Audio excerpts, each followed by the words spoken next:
Welcome to my YouTube channel, where my approach is to share with you relationship advice centered around breakups in a conversational manner as if I'm there with you.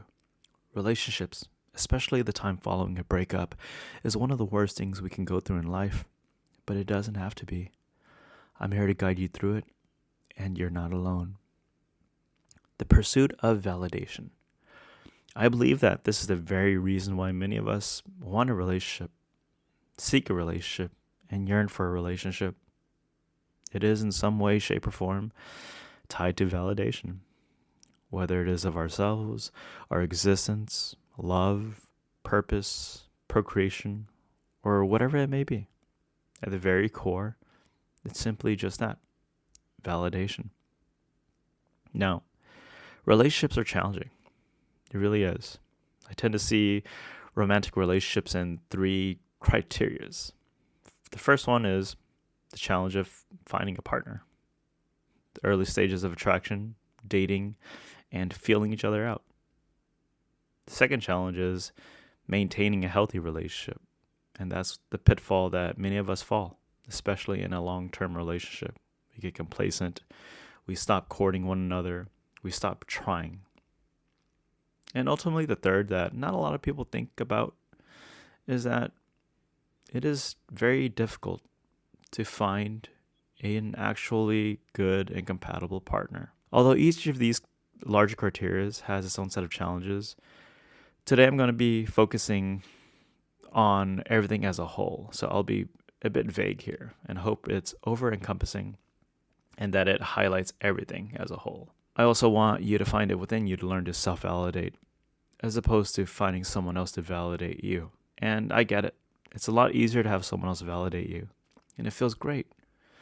The problem here is that when they leave you with a sense of emptiness, as if you've lost a part of yourself, your identity. Coach Rory from the Love Chat once used this example that really helped me visualize and understand my own self-worth and helped me relearn how to love myself. And I hope that it does the same for you. Now, he used this example that in life, each and every one of us, we start off with $10. And let's say you find a partner and you enter a relationship with that person. They share their $10 with you, and you in turn share your $10 with them. Now, both of you have up to $20. Then one day, that person leaves, and they said, hey, I'm going to take my $10 back now. And now you feel like you've lost $10. But in actuality, you still have the $10 you started with. You just got very comfortable with using up to $20. Now, the purpose of this video is that I want you to be in the best negotiation position possible when it comes to relationship.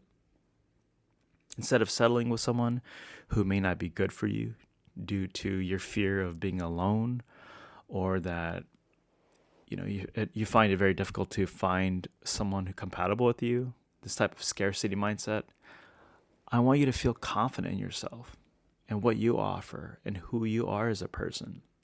This abundance mindset is very, very attractive. It's this saying that I don't need someone in my life. I'm happy with the direction of where my life is taking me.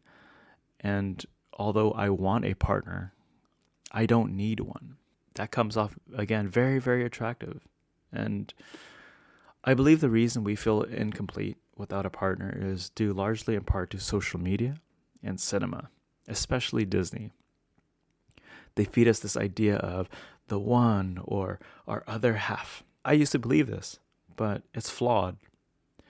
If you need someone to complete you, both of you are flawed and unhappy. And both of you haven't spent the time to really work on yourself and learn to truly be happy. And you may develop, codependency, and for a time it might even work.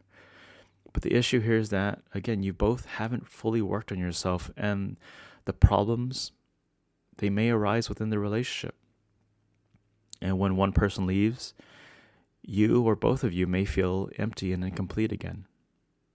And I believe that the proper mindset here is that you must learn to work on yourself, i.e., self-validate. Get to 100% and share that completeness with someone else who is also 100%. Back to the example I used before, Be happy with the $10 you were given in life. Those are your $10. No one else could ever take that away from you. And just because you enter a relationship and you get comfortable with using up to $20, it doesn't mean that you've lost them. When someone leaves and they take their $10 back, it's not a loss, in my opinion. It's a win-win situation for you, honestly. Even though you may have lost this person in your life, you've acquired and learned quite a lot from them. You learned the experience of how it feels like to be able to spend up to $20. And you'll learn from that, and you'll take that with you, and you'll become a better individual. I hope that this video helps you. Validation is addicting, but don't let your self-limiting beliefs steer you away from the truth. That is, all of the validation that you really need comes from within. Learn to truly love yourself, accept who you are, and you'll be just fine. You'll be ready for any relationship and any obstacle that life throws at you. I promise.